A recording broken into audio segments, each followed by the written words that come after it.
Assalomu alaykum azizlar, salomat va xonavos bilan bاشین. Oilai ما در هم کوچه ما بسیار oilai با احترام بودن. همه احترام میکردن. ما oilai چی بودیم؟ چی میگن؟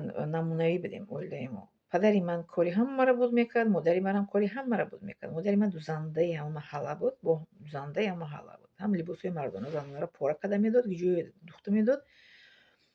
خب برادرای من برادر آدمای با تربیه بودن و من در oilai با obro با oilai نمونه کلان شدگیم.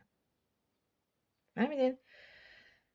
خب در آن کوچه پرسین اگر میگن تو در آن کوچه گفتم که مکتبی ابراهیمی بیرونی رقم 9 تام کدگم کوچه جمهوری 2 колхоз لیلی участке Андрей وقتی سیستر میگفتن از نمیدونم نامشون چی دیگه پرسین میگن که اویله ما چگونه اویله بودن پدری من نصرالدین نام داشت خدا رحمتی میشناسن برادر